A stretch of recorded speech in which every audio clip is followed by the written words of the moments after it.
इंसान को जब ये लगने लगे इस दुनिया में मैं सबसे ज्यादा सुप्रीम हूं, मेरे ऊपर कोई ताकत नहीं, कोई पावर नहीं है, मैं सबसे बड़ा पावरफुल हूं, मौत आकर के बता देती है कि इंसान तू किस खेत की मूली है। बहुत बड़ा बादशाह था फिरौन, बहुत बड़ा बादशाह था फिरौन, इतना बड़ा बादशाह था कि अल्लाह ताला का मजाक उड़ाता था।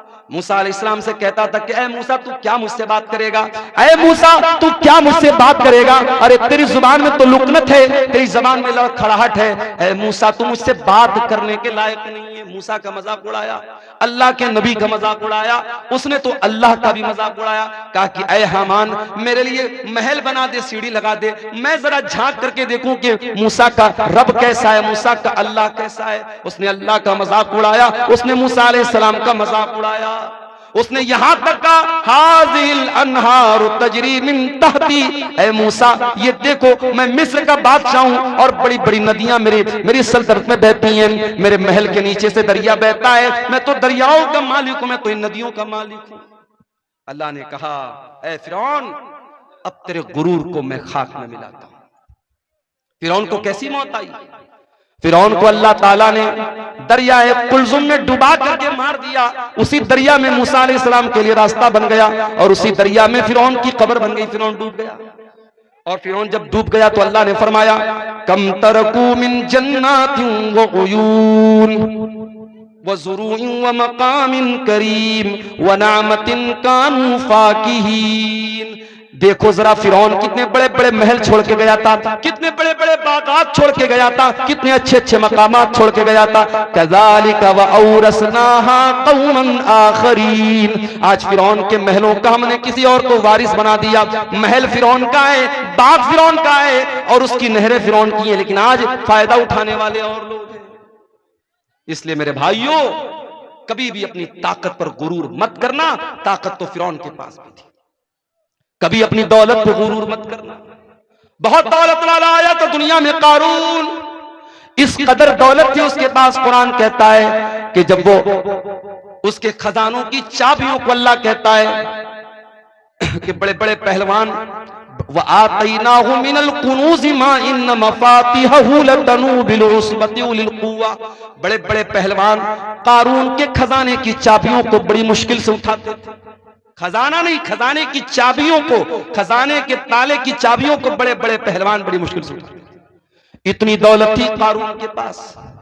जब वो सज धज करके निकलता था कौम के लोग ठंडी सांस लेकर के कहते थे काश हमारे पास भी इतनी दौलत होती। और कारून बड़े नाज से कहता था इन्नमा ऊतीतुहु अला इल्मिन, ये दौलत तो मेरी नॉलेज से मिली है, ये बाप दादा से मैंने नहीं कमाई, ये मैंने अपनी नॉलेज से कमाई है।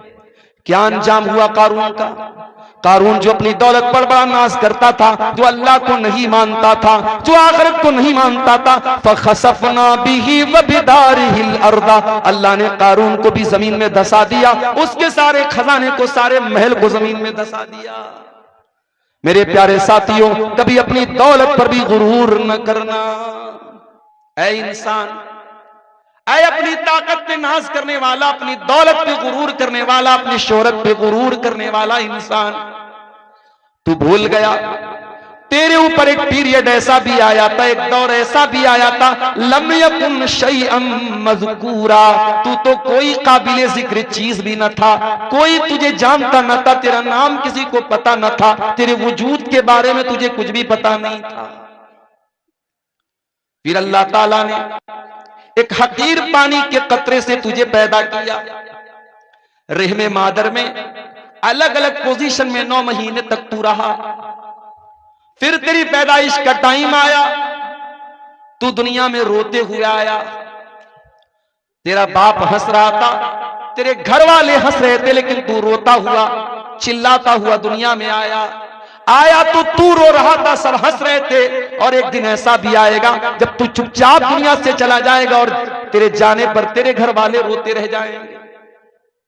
रोता हुआ इंसान आता है और रुलाता हुआ दुनिया में छोड़ के सबको चला जाता है। इंसान की जिंदगी बस रोने और रुलाने के दरमियान है। मेरे प्यारे साथी, इंसान इस दुनिया में आया, 50 साल की जिंदगी उसको अल्लाह ताला ने दी, 60 साल की जिंदगी उसको अल्लाह ताला ने दी, जवानी का दौर उसने देखा, बुढ़ापे का दौर उसने पाया, ताकत भी उसको मिली, दौलत भी उसको मिली। सवाल ये पैदा होता है, ये जिंदगी अल्लाह ताला ने क्यों दी है? इस जिंदगी का मकसद क्या है? इस जिंदगी का उद्देश्य क्या है? इस जीवन का उद्देश्य क्या है? इस जिंदगी का पर्पस और मकसद क्या है? कुरान का 29वां पारा उठाओ, अल्लाह ताला हमारी पैदाइश का मकसद बयान करता है। फरमाया अल्लज़ी खलक़ल मौत वल हयात लियब्लुवकुम अय्युकुम अहसनु अमला। मेरे बंदो, हमने जीवन और मृत्यु का जो सिस्टम बनाया है, हमने तुमको जो पैदा किया है, हमने मौत को बनाया, हमने जिंदगी को बनाया। क्यों बनाया? लियब्लुवकुम, हम तुम्हारा इम्तिहान लेना चाहते हैं, हम तुम्हारी परीक्षा लेना चाहते हैं, हम तुम्हें जांचना चाहते हैं कि कौन अच्छा अमल करने वाला है, कौन अल्लाह को राजी करने वाला अमल करता है, कौन ऐसा अमल करता है जो अल्लाह की नजर में अच्छा है। दुनिया की नजर में अच्छा है कि नहीं, अल्लाह क्या ये मैटर नहीं करता। दुनिया की नजर में आप कैसे हैं, अल्लाह के यहां ये मैटर नहीं करता। अल्लाह की नजर में आप कैसे, आपने वो अमल किया कि नहीं किया जो अल्लाह को पसंद आने वाला है। अल्लाह ताला हम सबको इम्तिहान के तौर पर इस दुनिया में पैदा कर रहा है। हमारी दुनिया की जिंदगी एक इम्तिहान की जिंदगी है मेरे भाइयों, और जिस तरीके से दुनिया के हर इम्तिहान को एक दिन खत्म हो जाना है। एक टाइम है, बच्चा स्कूल इम्तिहान देने गया, स्टूडेंट कॉलेज में एग्जाम देने गया, 2 घंटे का एग्जाम था, 3 घंटे का एग्जाम था, 2 घंटे पूरे हो गए, एग्जामिनर ने कॉपी छीन ली। भाई तेरे एग्जाम का टाइम खत्म हो गया, तू और नहीं लिख सकता है। बच्चे से कॉपी छीन ली गई, तेरी परीक्षा की अवधि समाप्त हो गई, तेरे इम्तिहान का टाइम खत्म हो गया, अब इसके आगे तुम कुछ नहीं कर सकते। मेरे प्यारे साथियों, हमारे भी इम्तिहान का एक टाइम है, और वो टाइम कब है हम नहीं जानते। वो टाइम कब आ जाए हम नहीं जानते। हो सकता है कि आज की रात हम आराम से बिस्तर पे सोने जाएं और सुबह को हम उठ भी ना पाए। हो सकता है कि कल की सुबह का सूरज भी देखना हमको नसीब ना हो। हम तो ऐसा इम्तिहान दे रहे हैं। दुनिया में इम्तिहान देने वाले को पता है मुझे 2 घंटा इम्तिहान देना है, 3 घंटा इम्तिहान देना है। हम तो ऐसा इम्तिहान दे रहे हैं, हमें ये तो पता है कि खत्म होना है, कब खत्म होना है ये नहीं पता।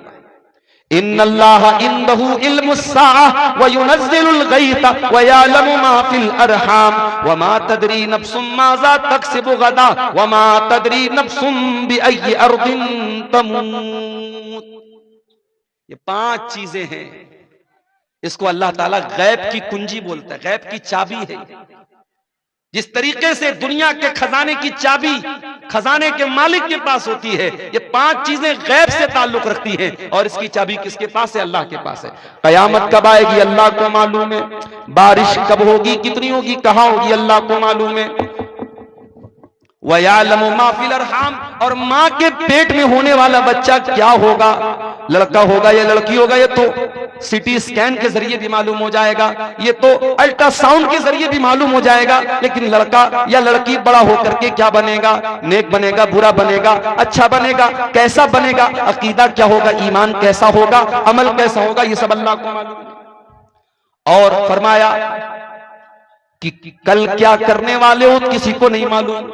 वमा तदरी नफ्सुम माज़ा तक्सिबु गदा, कोई नहीं जानता कि कल उसके साथ क्या होने वाला है।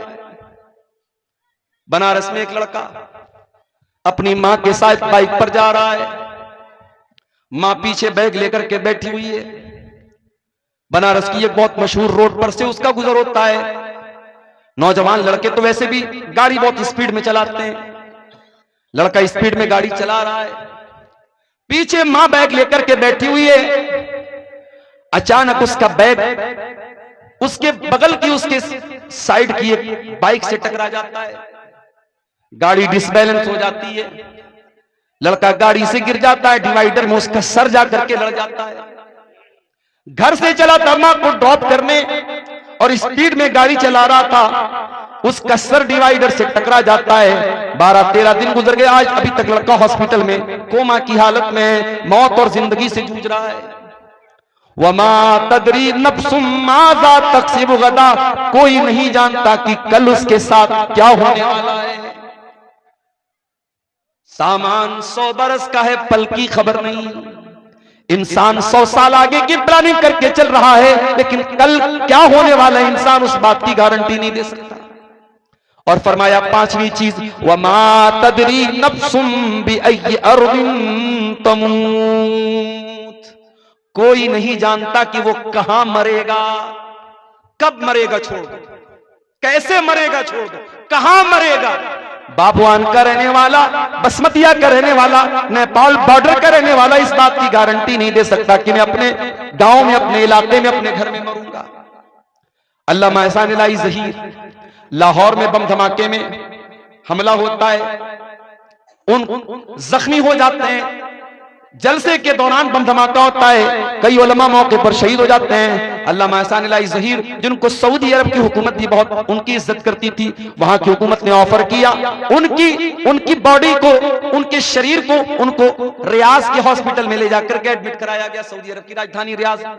वहां इलाज के दौरान अल्लामा एहसान इलाही ज़हीर बच न पाए, इंतकाल हो गया, शहीद हो गए। वो इंतकाल लाहौर में हुआ, पाकिस्तान में हमला लाहौर में हुआ, इंतकाल रियाज में हुआ, और फिर जनाजा मदीना लेके आया गया और मस्जिद नबवी में जनाजे की नमाज पढ़ाई गई और बकी के कब्रिस्तान में दफन किया गया। वमा तदरी नफ्सुम बिअय्यि अर्ज़िन तमूत, कोई नहीं जानता कहां मरेगा, कब्र की मिट्टी नसीब होगी कि नहीं होगी, घर वाले उसकी मिट्टी दे पाएंगे कि नहीं दे पाएंगे, इस बात की भी कोई गारंटी नहीं है। मेरे भाइयों, हम और आप तो वो इम्तिहान दे रहे हैं, हमें तो ये भी पता नहीं इम्तिहान की कॉपी कब छीन ली जाए। ऐ इंसान, तू कितना नादान है, तू दुनिया में इम्तिहान देने के लिए आया है और तुझे ये भी पता है कि वो इम्तिहान हो सकता है कल खत्म हो जाए, हो सकता है परसों खत्म हो जाए, तुझे ये भी नहीं मालूम कि तेरा इम्तिहान कब खत्म हो जाएगा और कब तेरा हिसाब शुरू हो जाएगा। ऐ इंसान, फिर भी तू गफलत में पड़ा हुआ है, तुझे अपने इम्तिहान की कोई टेंशन नहीं है। इक़्तरब लिन्नासि हिसाबुहुम व हुम फी गफलतिन मुअरिदून। ऐ इंसानों, तुम कितने नादान हो, तुम्हारे हिसाब का टाइम करीब आ चुका है, फिर भी तुम गफलत में पड़े हुए हो। इसीलिए हमारे नबी फरमाते हैं, जाया करो कभी कभी कब्रिस्तान, ज़ूरुल क़ुबूर, ऐ मेरी उम्मत के लोगों कब्रिस्तान जाया करो, फ़इन्नहा तुज़क्किरुकुमुल आखिरा, कब्रिस्तान जाओगे, मरे हुए लोगों की कब्रों को देखोगे, जब मुर्दा लोगों के घरों को, उनकी कब्रों को देखोगे, तुम्हें आखिरत की याद आएगी, तुम्हें अपना अंजाम याद आएगा।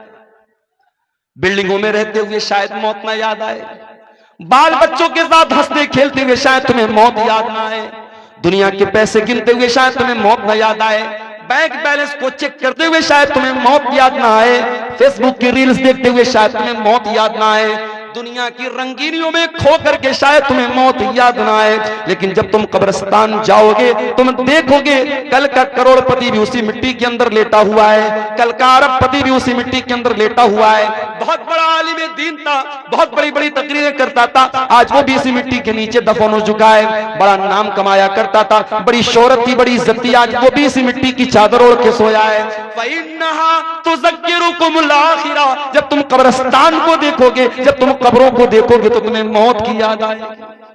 मौत को याद किया करो, मौत हमारी औकात हमें याद दिलाती है, मौत हमारी हैसियत हमें याद दिलाती है।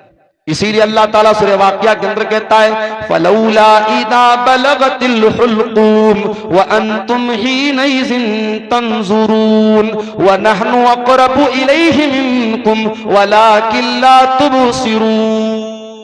मेरे बंदो, जब जान निकलने का टाइम आता है, जब रूह निकलने का टाइम आता है और तुम देखते हो तुम्हारा करीबी इंसान मर रहा है, तुम्हारा बाप मर रहा है, तुम्हारी माँ मर रही है, तुम्हारी बीवी मर रही है, तुम अपनी आंखों से मरता हुआ देख रहे हो, लेकिन तुम कुछ नहीं कर सकते। फलौला इन कुंतुम गैर मदीनीन तरजिऊनहा इन कुंतुम सादिकीन।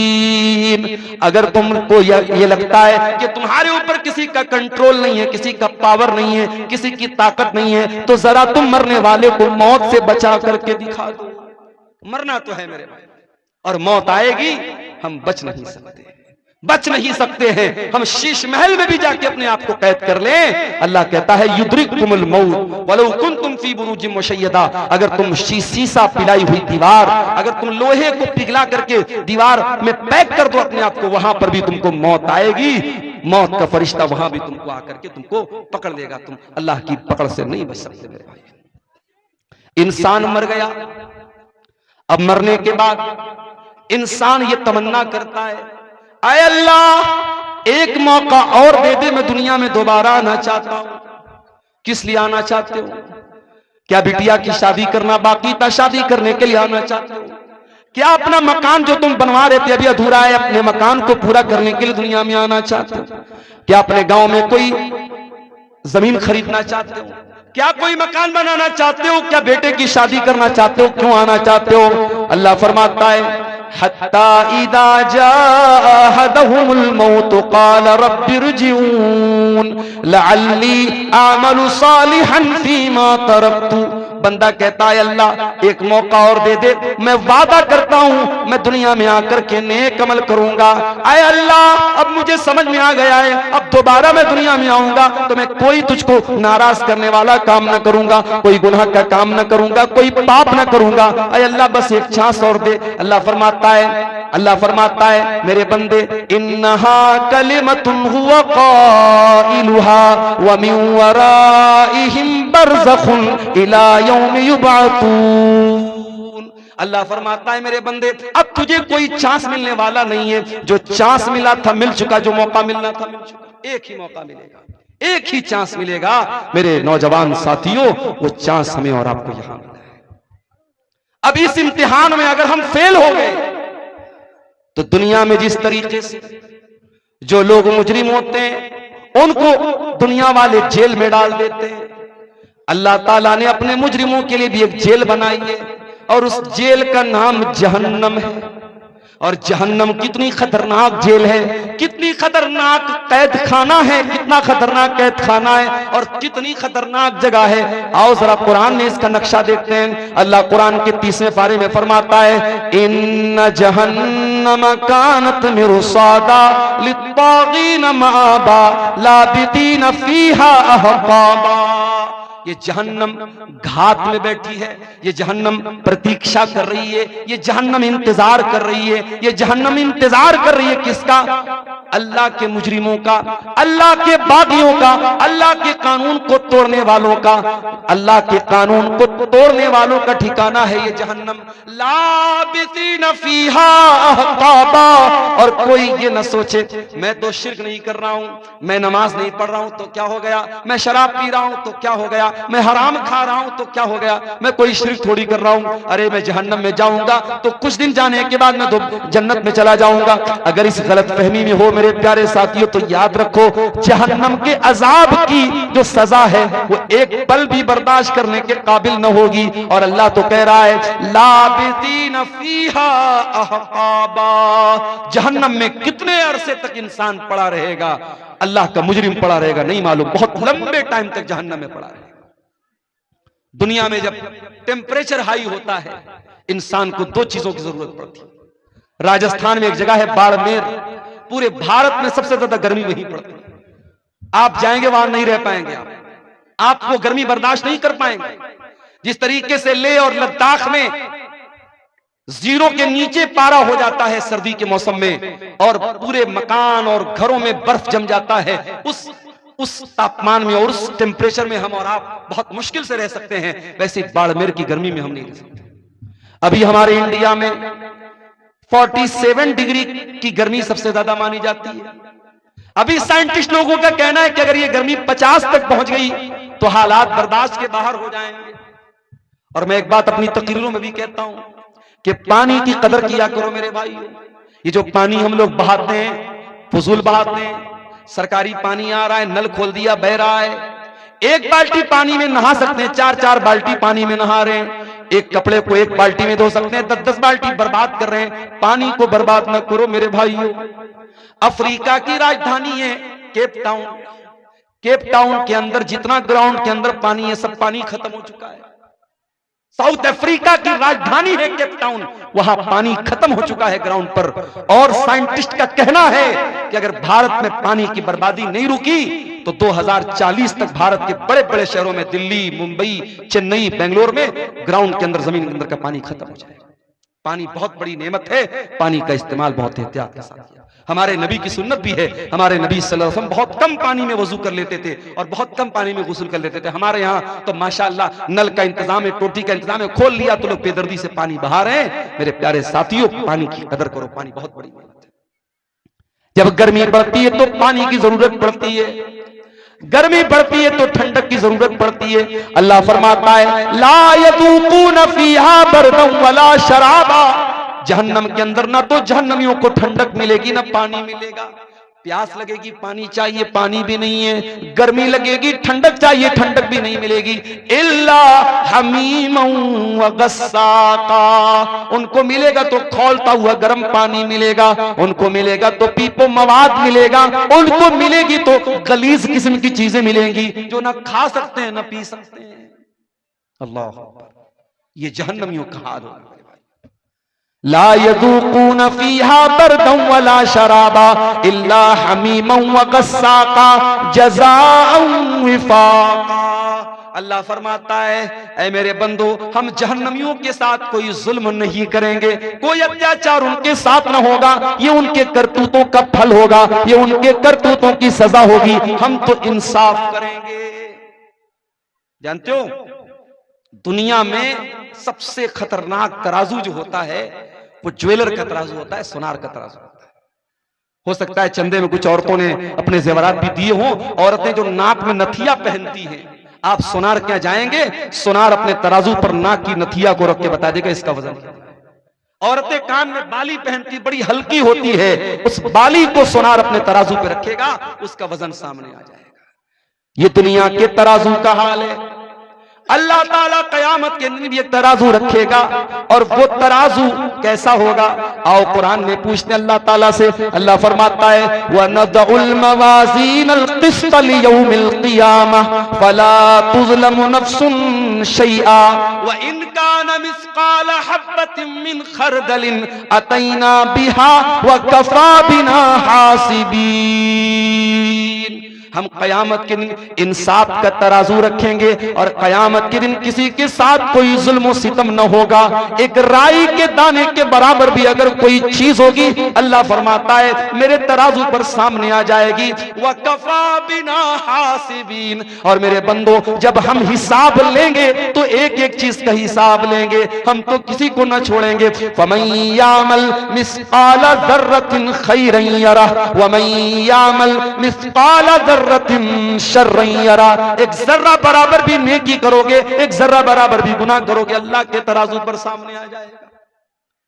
इसीलिए जब अल्लाह ताला ने कुरान में कहा कि जिसका नाम अमाल हम दाहिने हाथ में देंगे उसका आसान हिसाब लेंगे, तो अम्मा आयशा ने पूछा था अल्लाह के नबी आसान हिसाब कैसे लिया जाएगा? तो अल्लाह के नबी ने फरमाया आसान हिसाब का मतलब यह है इन्नमा ज़ालिकल अर्ज़ु, कि अल्लाह ताला के सामने बंदे का अमल पेश किया जाएगा और अल्लाह ताला बस देख करके नजरअंदाज कर देगा, ये आसान हिसाब है। वमन नूकिश हलका, और जिसके नाम अमाल की जांच पड़ताल होगी, जिसके एक एक अमल को चेक किया जाएगा, जिसको चेक किया जाएगा किसने क्या क्या किया है, वो तो हलाक हो जाएगा, बर्बाद हो जाएगा। मेरे प्यारे साथियों गौर करो, मेरे प्यारे साथियों, इतनी खतरनाक जेल है अल्लाह ताला की जहन्नम। उस जहन्नम से अपने आप को बचाने के लिए हम क्या इंतजाम कर रहे हैं? दुनिया में कहीं आग लग जाए, फायर ब्रिगेड वालों को जल्दी से बुलाया जाता है, फिर भी आग लग जाए तो बहुत मुश्किल हो जाता है लोगों को बचाना। अभी हमारे घर पे शादी थी, छोटे भाई की हमारे शादी में औरतों का जहां खाना चल रहा था, चाट का वहां पे वो स्टॉल लगा हुआ था, चाट वाले के स्टॉल में गैस का चूल्हा लगा था। अचानक उसके गैस के चूल्हे से आग निकलने लगी। अब जाहिर है वहां जितना पिंडाल लगा है, कपड़े का पिंडाल है, अगर आग भड़कती पूरे पिंडाल में लगती और कितना नुकसान हो सकता था अंदाजा नहीं हो सकता। अल्लाह का करम हुआ, फौरन वो आग बुझाई गई, नुकसान नहीं हुआ, कोई नुकसान नहीं हुआ। एक हल्की सी आग लगती है और बहुत तेजी के साथ फैल जाती है। जहन्नम की आग दुनिया की आग से 70 गुना ज्यादा खतरनाक होगी। अल्लाह के नबी फरमाते हैं इन्नहा फुस्सिलत अला नारिकुम, दुनिया की आग जहन्नम की आग दुनिया की आग से 70 गुना ज्यादा खतरनाक होगी। दुनिया की आग तो पेट्रोल और डीजल से जलती है, जहन्नम की आग फरमाया या अय्युहल्लज़ीना आमनू कू अनफुसकुम व अहलीकुम नारा, ऐ ईमान वालो अपने आप को और अपने घर वालों को जहन्नम की आग से बचाओ, जिसका ईंधन इंसान और पत्थर होंगे। इंसानों से जलेगी वो आग, पत्थरों से जलेगी वो जहन्नम कितनी गहरी होगी, उसकी गहराई का अंदाजा हम नहीं लगा सकते। सही मुस्लिम की रिवायत, अल्लाह के नबी फरमाते हैं, बहुत तेज धमाके की आवाज सुनी। आपने सहाबा से पूछा, ऐ मेरे सहाबा, क्या तुम जानते हो कि यह आवाज कैसी थी? सहाबा ने कहा, अल्लाह और उसके रसूल ज्यादा बेहतर जानते हैं। आपने फरमाया, हाजा हजरुन रुमिया बिही फिन्नार मुंज़ु सबईन खरीफा। ऐ मेरे सहाबा, 70 साल पहले जहन्नम के अंदर एक पत्थर गिराया गया था, आज जाकर के वो जहन्नम की गहराई तक पहुंचा है, आज जाकर के वो जहन्नम की तह तक पहुंचा है। यानी एक पत्थर को जहन्नम के अंदर गिराया जाए तो 70 साल के बाद वो पत्थर जहन्नम की गहराई तक पहुंचता। इतना खतरनाक है जहन्नम की गहराई। मेरे प्यारे साथियों, उस जहन्नम की आग से हम अपने आप को बचाने के लिए क्या इंतजाम कर रहे हैं? हमारे प्यारे नबी जनाबे मोहम्मद रसूलुल्लाह सल्लल्लाहु अलैहि वसल्लम तो जहन्नम की आग से हमको बचाने के लिए आए थे। आपके आने का मकसद यही था, दुनिया के लोग ईमान वाले बन जाएं, नेक अमल करने वाले बन जाएं, दुनिया के लोग जहन्नम की आग से बच जाएं। यही आपका मकसद था, आपकी जिंदगी का मकसद था। यही मकसद लेकर के आप दुनिया में आए थे, किस तरीके से अल्लाह के बंदों को जहन्नम की आग से बचाया जाए। यही आपका मिशन था और इसी की टेंशन आपको रहा करती थी और इतना सोचा करते थे आप कि अल्लाह ताला कुरान में कहता है, फला अल्लका बाक़िउन नफ्सका अला आसारिहिम इल्लम युमिनू बिहादल हदीथ असफा। ऐ नबी, आपको लोगों के ईमान लाने की इतनी चिंता है, इतनी फिक्र है, कहीं इस चिंता में आप अपने आप को हलाक न कर दे, कहीं खत्म न कर दे। अल्लाह के नबी फरमाते हैं, ओ लोगों, मेरी मिसाल और तुम्हारी मिसाल तो ऐसी है जैसे कोई इंसान आग जलाता है और आग जैसे वो जलाता है वैसे ही परवाने और पतंगे उस आग में जल जल के मरने लगते हैं। वो दूर करने की कोशिश करता है मगर वो परवाने नहीं मानते और बार बार उस आग में कूद करके मरते हैं। अल्लाह के नबी फरमाते हैं, अना आखिदुम बिहुजज़िकुम अनिन नार, वो लोगों, मैं तुम्हारी कमर पकड़ पकड़ के तुमको जहन्नम की आग से बचा रहा हूं। व अंतुम तक़तहिमून फीहा, लेकिन तुम जहन्नम के अंदर जा रहे हो। अच्छा, एक बात बताओ, क्या कोई बाप कभी चाहेगा कि अपने बेटे को आग में डाल दे? कभी नहीं चाहेगा। आग में डालना तो बड़ी दूर की बात है, बच्चे को जरा सी आग की चिंगारी भी पहुंचे, बाप अगर वाकई में बाप है, उसके सीने में बाप का दिल है, अपने बेटे को हल्की सी चिंगारी में भी मुब्तला नहीं देख सकता। हमारे प्यारे नबी इस उम्मत के रूहानी बाप थे। हमारे नबी के दिल में एक बाप अपने बच्चों का जितना खैरखा होता है, जितना भलाई चाहने वाला होता है, उससे कहीं ज्यादा भलाई चाहने वाले हमारे नबी थे। इसीलिए हमारे नबी ने एक एक चीज बता दी, कौन सा काम करोगे तो जहन्नम में जाओगे और कौन सा काम करोगे तो जहन्नम से बचोगे। आपने फरमाया, इत्तकुन नार वलौ बिशिक्कि तमरा, ऐ लोगों, जहन्नम की आग से अपने आप को बचा लो, वलौ बिशिक्कि तमरा, अगर एक खजूर का टुकड़ा तुम दे करके अल्लाह की राह में सदका करके अगर बचा सकते हो, अगर अल्लाह की राह में एक खजूर का टुकड़ा तुम दान दे करके, चंदा दे करके, सदका दे करके अगर अपने आप को जहन्नम की आग से बचा सकते हो तो बचा लो। अल्लाह के नबी ने बहुत सारे ऐसे अमाल बताए। आपने फरमाया मन सल्लल बरदैनी दखलल जन्ना, जो फजर की नमाज और असर की नमाज, जो दो ठंडी नमाज है, जो इन दोनों नमाजों को पाबंदी से पढ़ेगा वो जन्नत में जाएगा। बहुत सारे अमाल आपने ऐसे बताए हैं जो हमको जहन्नम से बचाने वाले और जन्नत में लेकर के जाने वाले। अब आइए कुछ ऐसे अमाल भी आपके सामने बयान कर दूं जो जहन्नम में लेकर के जाने वाले। इसलिए कि बीमारी का इलाज ये भी होता है कभी कभी कि हम बीमारी को जान जाएं। कहते ना, जानकारी ही बचाव है। जब हमें यह मालूम हो जाए कि ये चीज हमको जहन्नम में लेकर के जाने वाली है, हम उससे अपने आप को बचाएंगे, इंशाअल्लाह हम जहन्नम से जाने से इंशाअल्लाह बच जाएंगे। आइए जरा कुरान उठाते हैं मेरे प्यारे साथियों, वो कौन सी चीजें जो जहन्नम में लेकर के जाने वाली हैं। सबसे पहली चीज और सबसे खतरनाक चीज जो जहन्नम में लेकर के जाने वाली है, कुरान कहता है, इन्नल्लाह ला यगफिरु अन युशरक बिही व यगफिरु मा दून ज़ालिका लिमन यशा। अल्लाह ताला शिर्क को माफ नहीं करेगा। अल्लाह के साथ किसी और को शरीक किया जाए, किसी और की इबादत की जाए, इसको अल्लाह ताला बर्दाश्त नहीं करेगा। अल्लाह क्या इस गुनाह की माफी नहीं। आज कितने मुसलमान हैं, उनके गले में देखो धागा पड़ा हुआ है, उनके हाथ में देखो धागा पड़ा हुआ है और वो धागे के ऊपर ये अकीदा रखते हैं कि जब तक ये धागा मैं पहने हुए हूं तब तक मैं बीमार न पड़ूंगा, मुझे नजर न लगेगी, मेरा बच्चा बीमार न पड़ेगा। मेरे प्यारे साथियों, कितने मुसलमान हैं जो बुतों के आगे नहीं तो कम से कम कब्रों के आगे जाकर के सजदा कर रहे हैं, कितने पेड़ के आगे जाकर के धागा बांध रहे हैं, कितने मुसलमान हैं जो जानवरों तक की बनाई हुई कब्रों पर जाकर के सर झुका रहे हैं। मौलाना अल्ताफ हुसैन हाली ने बड़ा सच्चा नक्शा खींचा था, कहा था करे गैर गर बुत की पूजा तो काफिर, कवाकिब में माने करिश्मा तो काफिर, झुके आग पर बहरे सजदा तो काफिर, जो ठहराए बेटा खुदा का तो काफिर, मगर मोमिनों पर कुशादा है राहें, परस्तिश करे शौक से जिसकी चाहे, नबी को जो चाहे खुदा कर दिखाएं, इमामों का रुतबा नबी से बढ़ाएं, मजारों पे जा जा के नजरें चढ़ाएं, शहीदों से जा जा के मांगे दुआएं, न तौहीद में कुछ फर्क इससे आए, न इस्लाम बिगड़े न ईमान जाए। मुसलमान ये समझता है उसने कलमा पढ़ लिया अब वो शिर्क नहीं कर सकता, वो शिर्क प्रूफ हो गया, उससे शिर्क नहीं हो सकता। सिर्फ कलमा पढ़ लेने से शिर्क नहीं, शिर्क से आप नहीं बच सकते जब तक कलमा के ऊपर आप अमल न करेंगे और कलमा के तकाज़े को आप नहीं समझेंगे। मेरे प्यारे साथियों, शिर्क से अपने आप को बचाओ, शिर्क करने वाला जहन्नम की आग में हमेशा हमेशा चलेगा।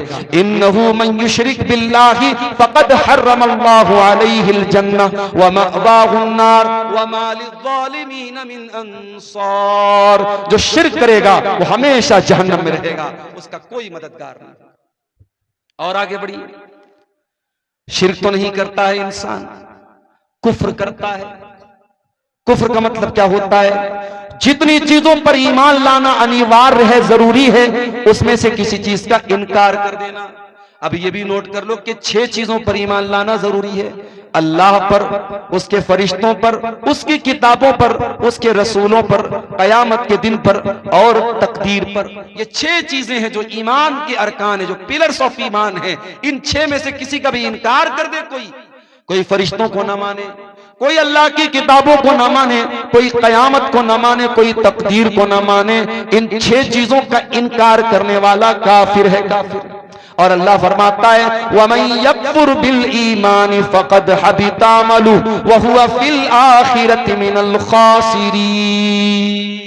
कि ईमान लाने के बाद अगर कोई कुफ्र करेगा, कोई कलमा पढ़ने के बाद इन चीजों में से किसी चीज का इनकार करेगा तो वो बर्बाद हो जाएगा दुनिया में भी और आखिरत में।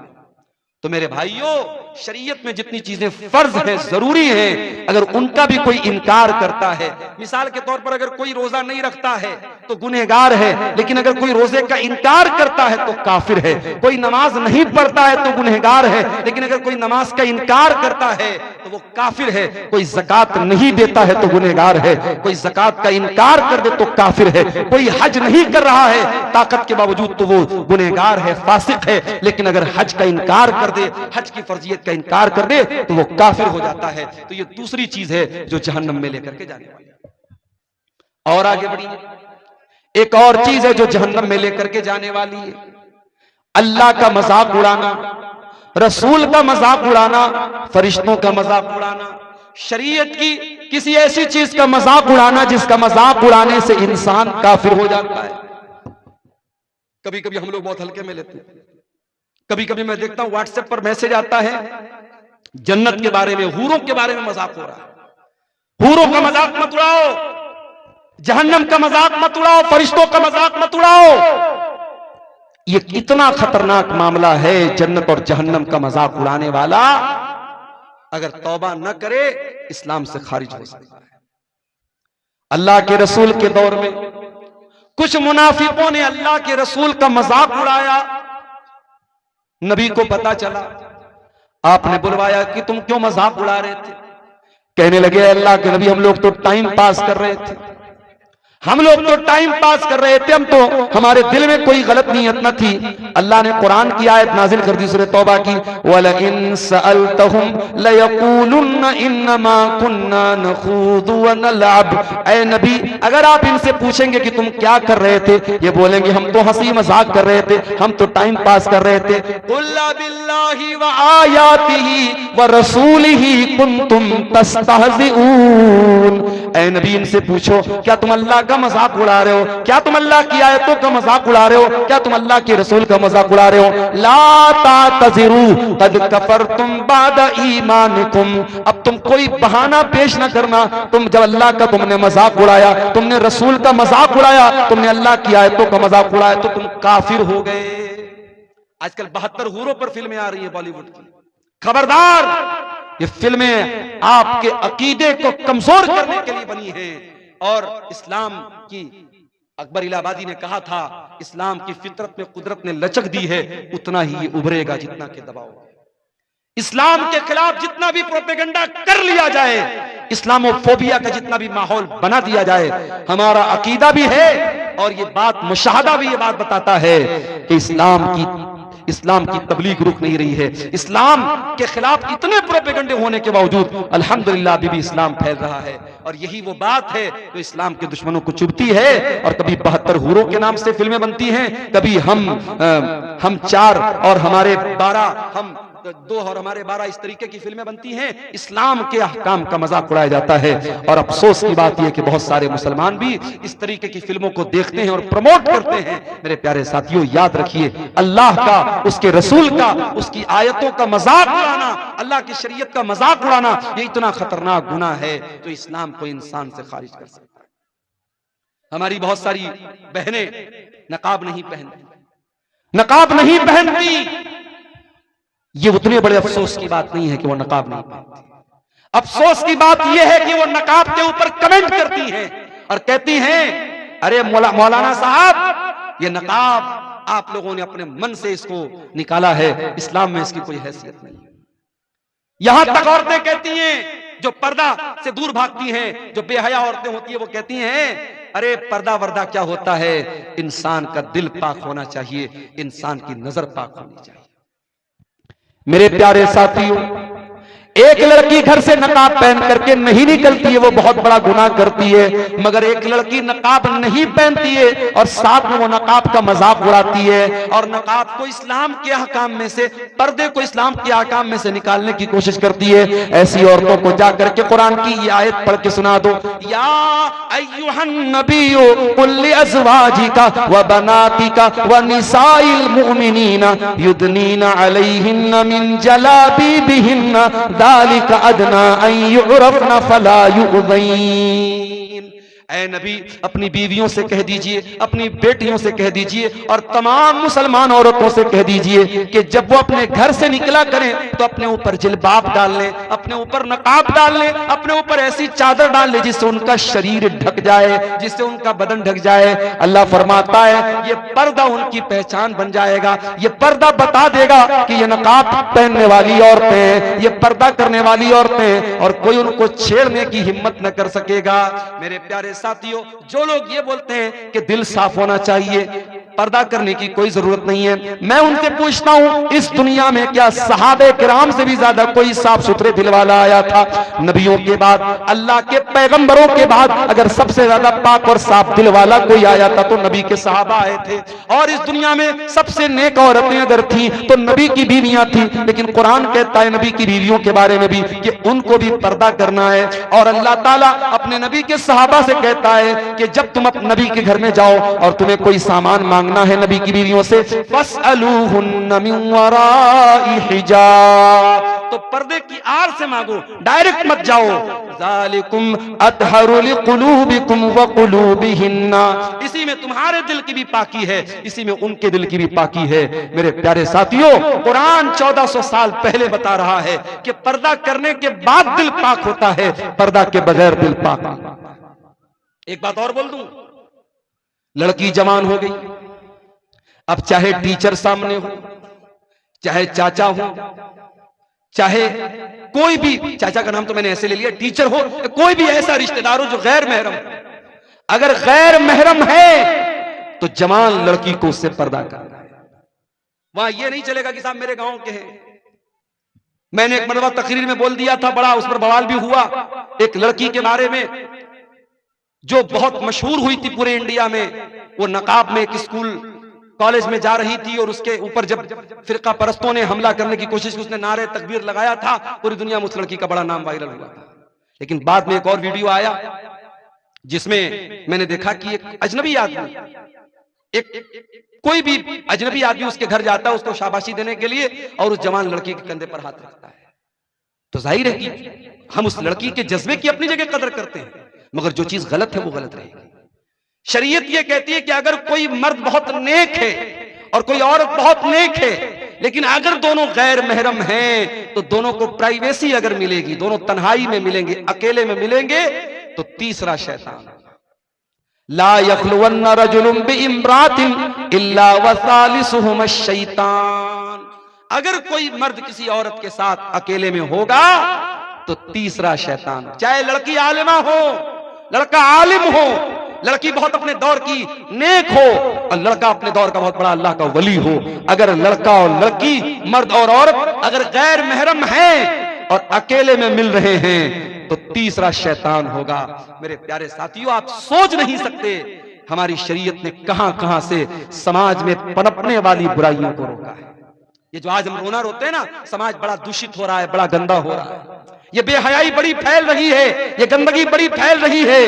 क्यों फैल रही है, कभी इस पर आपने गौर किया? आज इतने बड़े बड़े जलसे और प्रोग्राम होने के बावजूद हमारे इलाकों की शादियों में आज भी वो तमाम बुराइयां हो रही हैं जिससे उलमा मना करते हैं। तमाम बेपर्दगी हो रही है शादी ब्याह में जो इस्लाम के अंदर हराम है। तमाम रस्मों रिवाज पर अमल हो रहा है जिसकी कोई हैसियत नहीं इस्लाम के अंदर। आपने शादी भी, मैं गाड़ी लेकर के आ रहा था, 4 व्हीलर लेकर के बीरपुर में जब पहुंचा, हमारे ड्राइवर साहब ने देखा कि पूरे दोनों तरफ फाटक लगा हुआ है। मैंने ड्राइवर साहब से कहा कि लग रहा है मौलाना तारिक साहब ने बहुत दूर तक गेट लगवाया, बड़ा लंबा चौड़ा इंतजाम है। आगे बढ़ा तो पता लगा साहब शादी हो रही है, कोई शादी थी और ऐसी शादी थी, दूर दूर तक गेट लगा हुआ है और गाना बज रहा है, डीजे बज रहा है। आज वो किसी गैर मुस्लिम की शादी थी। बताना ये चाहता हूं कि आज एक दिन की शादी की खुशी के नाम पर लोग लाखों रुपए खर्च कर देते हैं और गैर मुस्लिम की बात नहीं, मुसलमान भी करता है। अभी उत्तर प्रदेश के मेरठ शहर में एक शादी हुई, वहां दुल्हे को शादी के मौके पर 2.5 करोड़ रुपए मिले हैं और निकाह पढ़ाने वाले मौलवी साहब को 11 लाख रुपए मिले हैं। और एक रस्म होती है घड़ी पहनाई, दुल्हे को साली लोग घड़ी पहनाती हैं, उस घड़ी की पहनाई की जो है वो जो पैसा उसका दिया गया 11 लाख रुपया उसका दिया गया। हमारे यहाँ मदरसे में एक दिन चर्चा चल रही थी कि मदरसे में पढ़ाना छोड़ के चल के हम लोग मेरठ में निकाह पढ़ाए, एक निकाह का 11 लाख रुपया।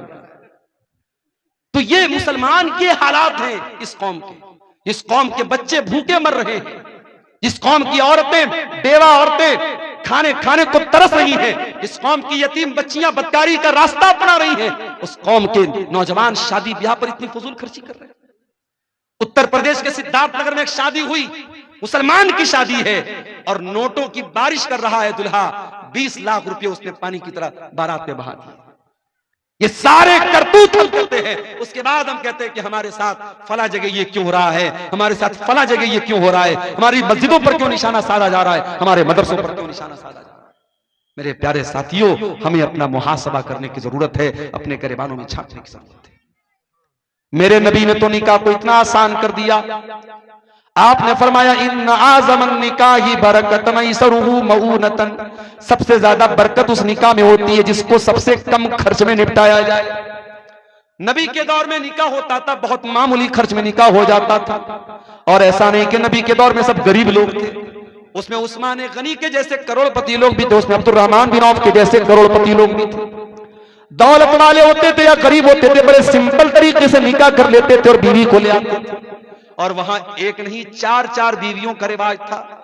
इस्लाम ने अगर मर्द के पास ताकत है तो 4 बीवियों तक की इजाजत दी, इसमें कोई शर्म की बात नहीं है। आज एक मर्द जिना करके 10 औरतों के साथ जिना करे, उतना बुरा नहीं माना जाता। अगर कोई बेचारा उसके पास ताकत है जिस्मानी एतबार से, माली एतबार से, अगर वो एक के साथ साथ दूसरी बीवी कर ले, दूसरी शादी कर ले, बवाल हो जाता है साहब। पूरे गांव वाले उसका जीना हराम कर देते हैं और पहली बीवी और उसके घर वाले तो उसका जीना हराम कर ही देते हैं। याद रखो मेरे भाइयों, हलाल को मुश्किल बनाओगे हराम आसान हो जाएगा, और आज हराम आसान हो चुका है और हमारी और आपकी सोच से बहुत ऊपर जा चुका है। जिनाकारी और बदकारी मुस्लिम समाज में इतनी आम होती चली जा रही है। मेरे पास आए दिन फोन आता है और ऐसे ऐसे मसले पूछे जाते हैं, अल्लाह की पनाह, शर्म आती है। मौलवी साहब, लड़के ने लड़की के साथ गलत काम कर लिया, फिर लोगों ने शादी करा दी, शादी के 3 महीने के बाद बच्चा हो गया। अब क्या किया जाए, क्या दोबारा निकाह करना पड़ेगा? ये वो मसले हैं, उनका जवाब क्या देना है वो एक अलग मसला है। लेकिन मुसलमानों की सोसाइटी में इस तरीके के मसले पैदा हो, ये सोचने की बात है मेरे प्यारे साथियों, ये अफसोस करने की बात है, ये अफसोस करने का मकाम है। हलाल को मुश्किल बनाओगे, हराम आसान हो जाएगा। शादियों को आसान करो। नौजवानों, तुमसे भी कहता हूं, अपने बाप से जाके कह दो, अपनी मां से जाके कह दो, मेरी शादी सुन्नत के मुताबिक करो, आसान तरीके से करो।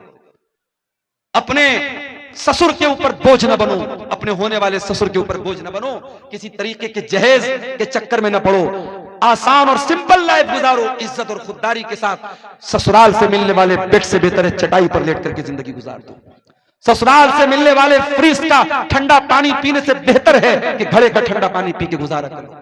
ससुराल से मिलने वाली बाइक पर चलने से बेहतर है अपनी कमाई की साइकिल पर अपनी बीवी को बिठा करके चलो। मेरे प्यारे साथियों, इज्जत और खुददारी आपके हाथों में है, अब आप खुद डिसाइड कर लीजिए हमको क्या करना है। मेरे अजीजों, ज़िनाकारी वो गुनाह है जो जहन्नम के अंदर लेके जाने वाला है। अल्लाह कहता है वला तक़रबुज़्ज़िना इन्नहु काना फ़ाहिशतन व साअ सबीला। ऐ मेरे बंदो, तुम ज़िना के करीब भी ना जाना, ये बड़ा ही गंदा काम है, बहुत बुरा रास्ता है। अल्लाह के नबी की आदत थी, फजर की नमाज पढ़ने के बाद आप सहाबा की तरफ अपना चेहरा कर लेते थे और आप सहाबा से पूछते थे क्या तुमने कोई ख्वाब देखा है? सहाबे किराम अपना ख्वाब बयान करते थे, अल्लाह के प्यारे नबी अपना ख्वाब बयान करते थे। एक दिन अल्लाह के नबी ने अपना ख्वाब बयान किया। उस ख्वाब में अल्लाह ताला ने अपने नबी को जहन्नम के अजाब के बहुत सारे मनाजिर दिखाए थे। बहुत लंबी हदीस है, मैं पूरी हदीस आपके सामने नहीं पढ़ना चाहता हूँ, उसका एक टुकड़ा आपके सामने पढ़ना चाहता हूँ कि अल्लाह के नबी ने उस ख्वाब में देखा कि आपका गुजर एक ऐसी जगह से हुआ जो तंदूर के जैसी जगह थी। तंदूर जिसमें रोटी बनाई जाती है, तंदूर के जैसी कोई जगह थी। अल्लाह के नबी फरमाते जब मैंने झांक करके देखा,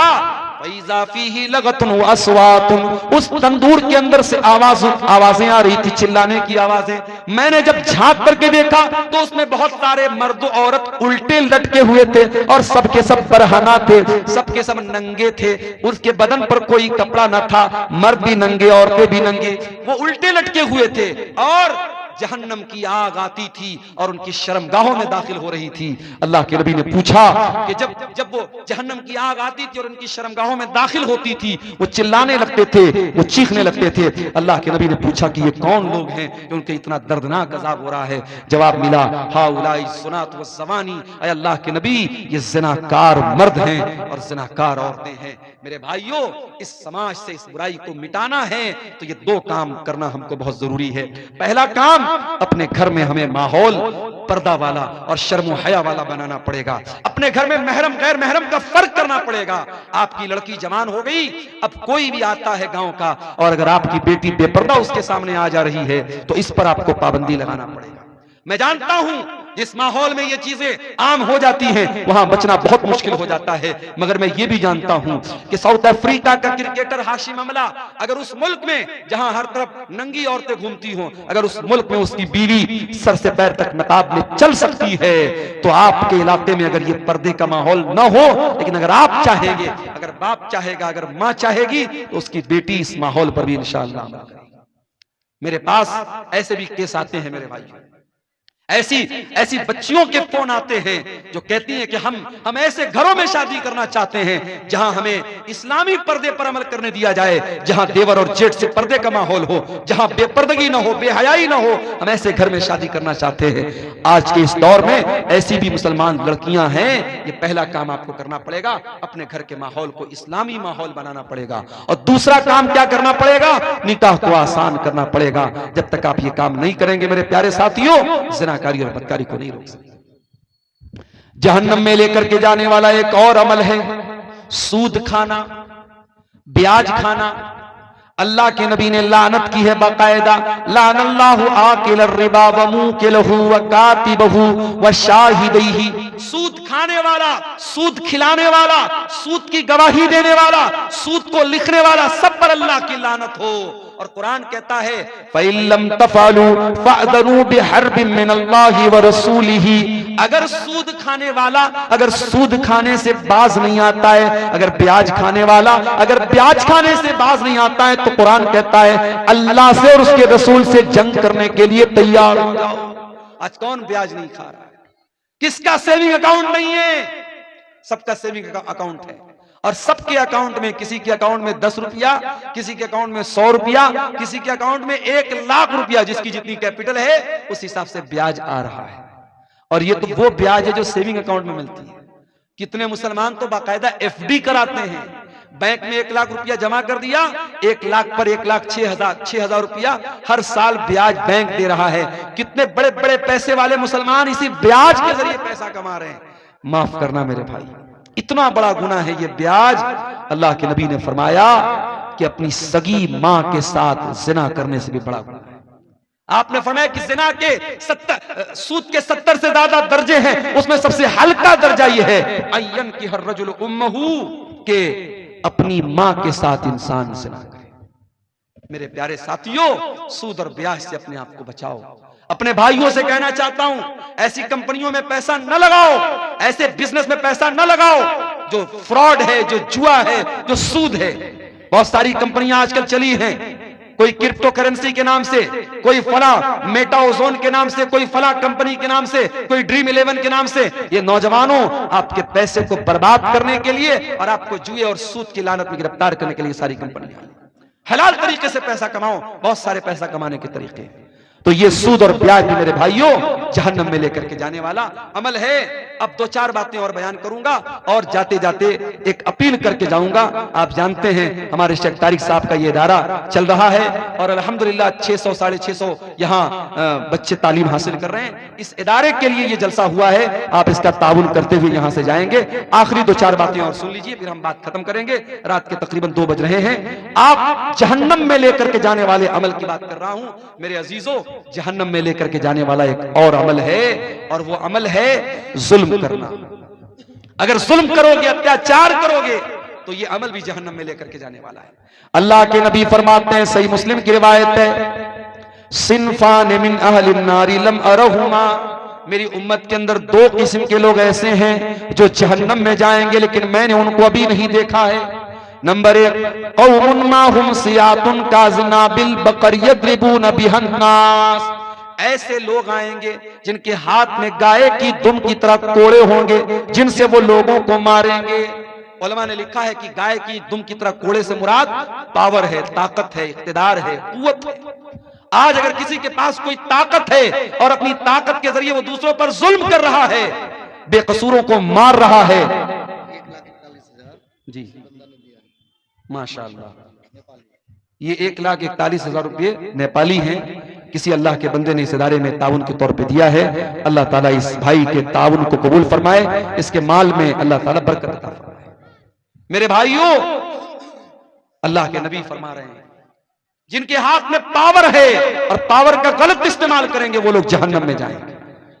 आप देख रहे हैं अभी मुल्क के हालात क्या हैं, और हमारे जिस स्टेट से मैं आता हूं उस स्टेट के हालात भी आप देख रहे हैं, किस तरीके से बेकसूर को कसूरवार और कसूरवार को बेकसूर बनाया जाता है, हम जानते हैं। लेकिन हां, 2-4 उम्मीदों के दिए अब भी हैं रोशन, माजी की हवेली अभी वीरान नहीं है।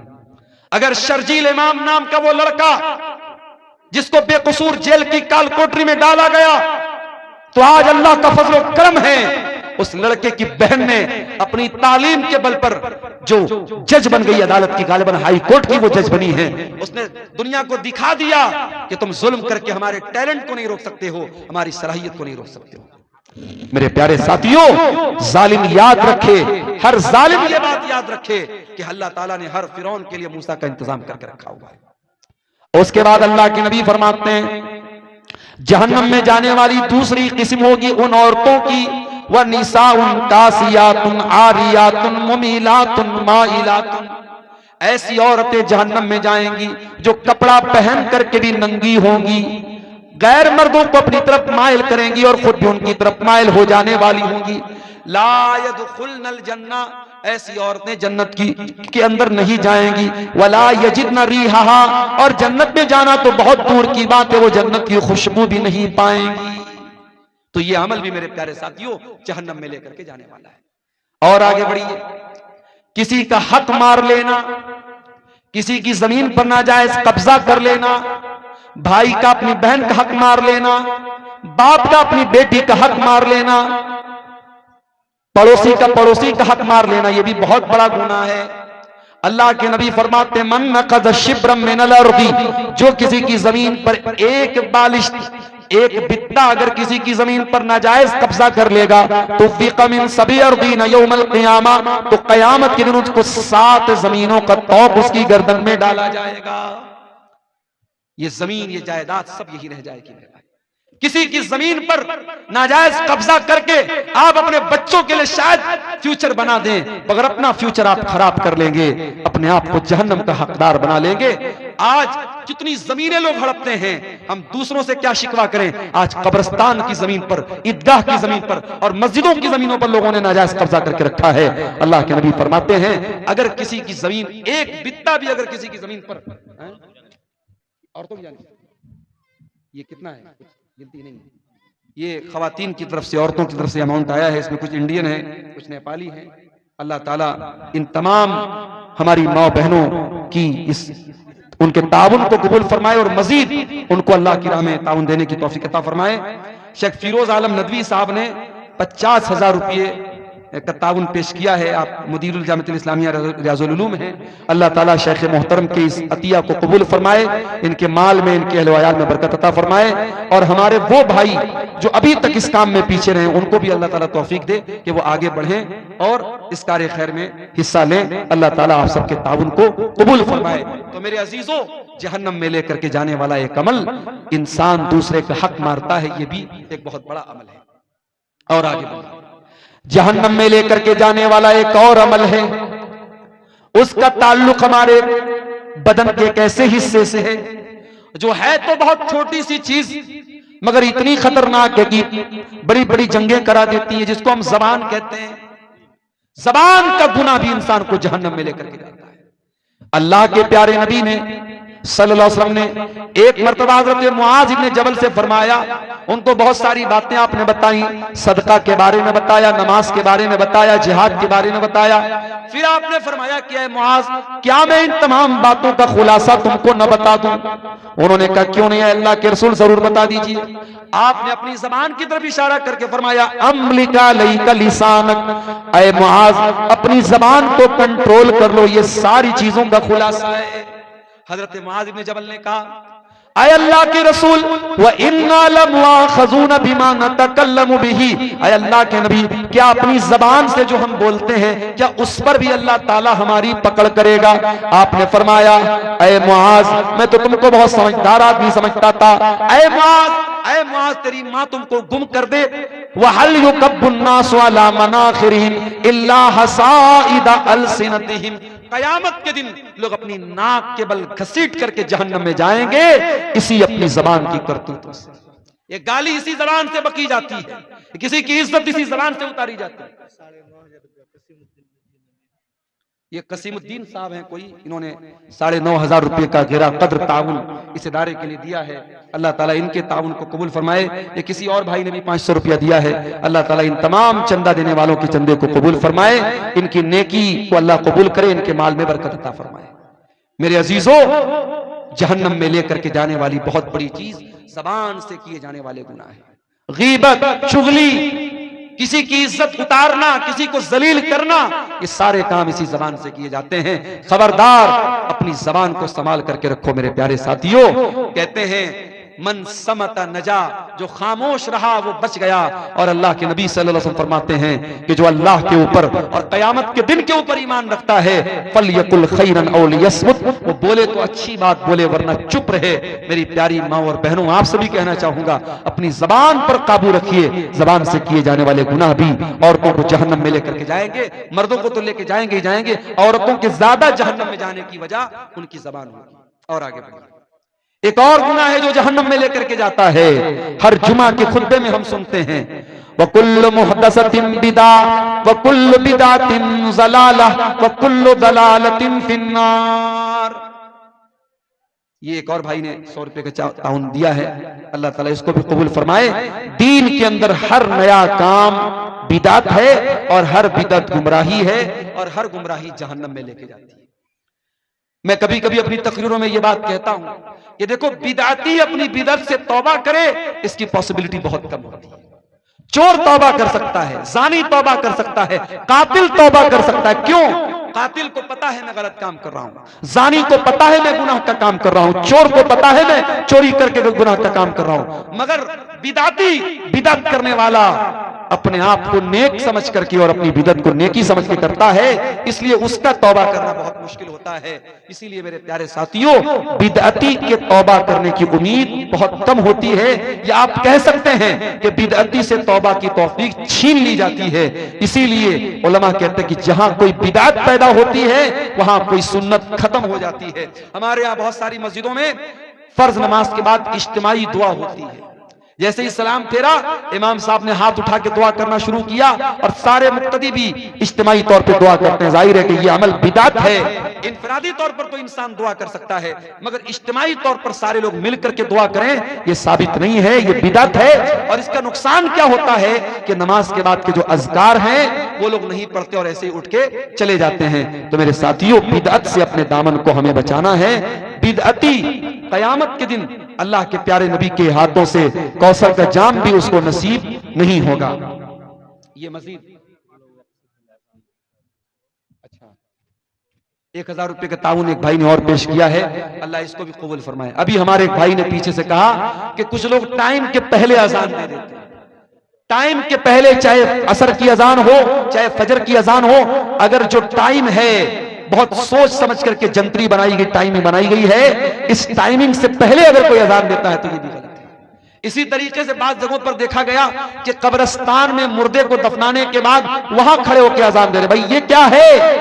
कहते साहब हम अजान दे करके शैतान को भगा रहे हैं यहां से, ताकि हमारा जो मुर्दा है उससे सवाल और जवाब में आसानी हो जाए। माफ कीजिए, मुर्दे की आसानी के लिए दुआ करने का हुक्म है, अजान देने का हुक्म नहीं है। इसलिए मेरे अजीजों, आप बिदअत के हर तरीके से अपने आप को बचाइए।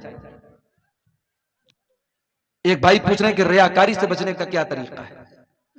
रियाकारी से बचने का एक तरीका तो यह है कि आप जब भी कोई नेकी करें, इस एहसास के साथ और इस फीलिंग के साथ करें कि किसी को पता न चले, चुपके से नेकी करो। वो कहावत है ना, नेकी कर दरिया में डाल। ये एक आदत डाल लें। दूसरी बात है कि अपनी नेकी के बारे में बयान न करें लोगों से। और फिर तीसरी चीज ये है कि अगर आप रियाकारी से बचना चाहते हैं तो जिंदगी में कुछ अमल ऐसा करके जाइए जो बिल्कुल सीक्रेट हो, आपको पता हो, अल्लाह को। अल्लाह ताला ने कुरान करीम में अपने नेक बंदों के बारे में फरमाया, वयुतीमून अत्ताम अला हुब्बिही मिस्कीनन व यतीमन व असीरा।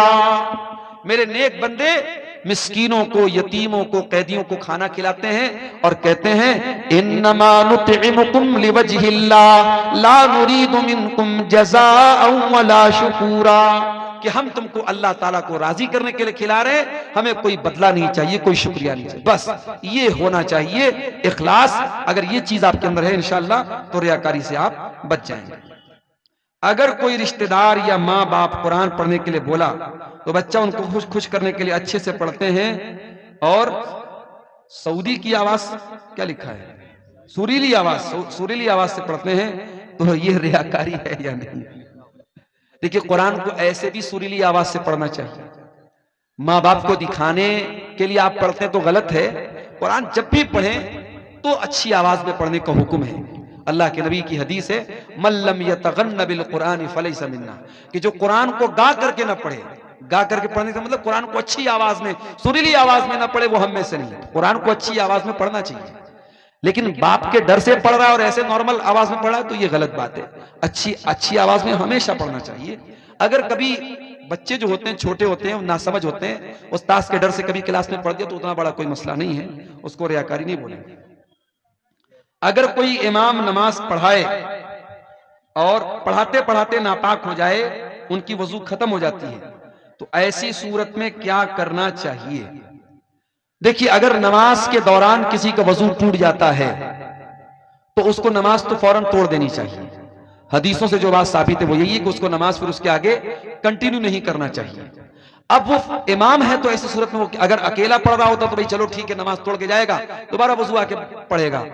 तो अगर वो इमाम है तो भी वो यही काम करे। अगर उसका वजू टूट गया है तो वो नमाज के बीच में से निकल जाए और मुक्तदियों को बता दे कि ये मेरे साथ मसला हो गया, मेरा वजू टूट गया, और दोबारा आकर के वो फिर से नमाज पढ़ाए। इसलिए कि अगर नमाज के दौरान वजू टूट गया तो फिर नमाज बातिल हो गई, फिर वो नमाज उसको दोहराना पड़ेगा। हजरत उमर फारूक रज़ियल्लाहु अन्हु की शहादत का जो वाकया है कि उनके ऊपर जब अबू लुलू फिरोज ने हमला किया था तो वो गिर पड़े थे, लेकिन उन्होंने गिरते हुए अब्दुर्रहमान बिन औफ को आगे बढ़ाया और बाकी नमाज उन्होंने पढ़ाई। तो वहां मसला दूसरा था, वहां नमाज बातिल नहीं हो रही थी। यहां आपने जो सवाल पूछा है कि नमाज वजू टूट जाए, वजू टूट रहा है, तो ऐसी सूरत में फिर नमाज को दोहराना पड़ेगा। किसी और को इमाम बनाने से काम नहीं चलेगा। अगर कोई और इमाम बनेगा तो फिर शुरू से नमाज पढ़ाना पड़ेगा। वल्लाहु आलम बिस्सवाब। तो मेरे भाइयों, ये जहन्नम में लेकर के जाने वाले चंद आमाल आपके सामने मैंने बयान किए हैं, और बातें और भी हैं, लेकिन अब मैं देख रहा हूं काफी ताखिर भी हो गई और काफी लोग हमारे यहां से ठंडी की वजह से, चूंकि ठंडी भी बढ़ रही है, मैं आखिर में यही कहूंगा कि जहन्नम जैसी खतरनाक जगह से हमें और आपको अल्लाह ताला से पनाह भी मांगनी चाहिए और हमें दुआ भी करनी चाहिए अल्लाह ताला से कि हमें जहन्नम के अजाब से बचाए, और इसी तरीके से हमें वो अमाल भी करने चाहिए जो हमें जहन्नम में लेकर के जाने से बचा ले।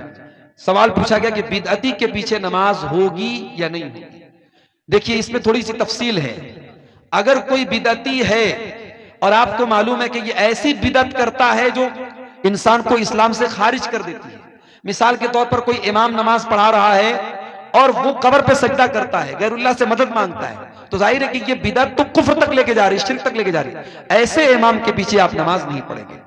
लेकिन अगर कोई बिदअती है लेकिन उसकी बिदअत ऐसी बिदअत नहीं है जो कुफ्र तक लेके जाती हो, तो वो बिदअती है, गुनहगार है, लेकिन उसके पीछे आप नमाज पढ़ सकते हैं।